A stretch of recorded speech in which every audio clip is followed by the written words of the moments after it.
করা যায় না। আপনার থেকে আমি বললাম যে আপনারা 3 জন লোক দিয়ে দেন, 3টা ক্যামেরা দিয়ে দেন, আপনারা নিজেরা ডিসিশন নিতে পারলেন না। আমার কথাগুলি আপনারা টিভিতে প্রচার করেন যে আপনাদের আমরা বললাম যে ঠিক আছে আপনারা আসেন, 3 জন আসেন, কিন্তু আপনারা কিন্তু পারতেছেন না। আইন শৃঙ্খলা পরিস্থিতি এরকম। এই জন্য আপনাদেরকে আমি অনুরোধ করব যে আপনারা সত্যি ঘটনাটা প্রকাশ করবেন। এখানে সত্যি ঘটনা প্রকাশ করলে জনগণেও উপকৃত হয়, দেশের আইন শৃঙ্খলা পরিস্থিতি উন্নতি হয়। আর উপদেষ্টা আপনার কথার মাঝে একটু কথা বলতে চাচ্ছিলাম। আমার কথাটা শেষ হওয়ার পরে হ্যাঁ, মিডিয়া কি সত্য প্রচার এখন মিডিয়া সত্য প্রচার করার জন্যই কিন্তু এই পর্যন্ত আগায় গেছে। আমি সবসময় বলি আপনারা সত্য প্রচার করাই, কিন্তু আমাদের বাইরের মিডিয়াগুলি আছে যে বিদেশি মিডিয়াগুলি কিন্তু তাদের কোন কিন্তু আস্তে আস্তে ডাউন হয়ে যাচ্ছে।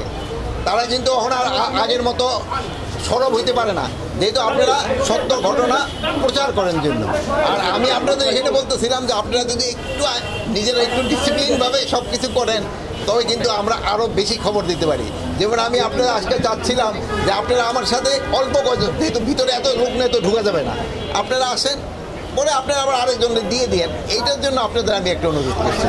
মাননীয় উপদেষ্টা, 5 আগস্টকে কেন্দ্র করে এখন দেশের যে পরিস্থিতি, আপনারা সতর্কবার্তা জারি করেছেন, এখন বর্তমান পরিস্থিতি কি আর সামনে কোনো শঙ্কা রয়েছে কিনা? আল্লাহ দিলে কোনো ধরনের কোনো শঙ্কা নাই, কোনো ধরনের শঙ্কা নাই। আপনারা যেইভাবে সাহায্য এবং সহযোগিতা করে যাচ্ছেন কোনো ধরনের কোনো শঙ্কা হবে না। মাননীয় উপদেষ্টা, সম্প্রতি আওয়ামী লীগ আইন শৃঙ্খলা একজন কর্মকর্তা রয়েছে, শোনেন, আইন সেনাবাহিনী, হ্যাঁ সেনাবাহিনী, যে বাহিনী যে জড়িত থাকবে কাউকেই ছাড় দেওয়া হবে না, সবারই আইনের আওতায় নিয়ে আসা হবে।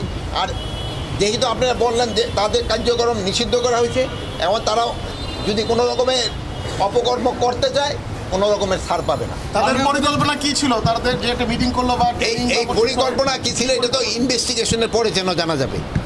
আচ্ছা, আমি একটু কবরস্থানে যাবো। জি যান ভাই, চলে যান, এই জায়গাটা ছেড়ে দেন, জায়গাটা ছেড়ে চলে যাক, যাক যাক যাক।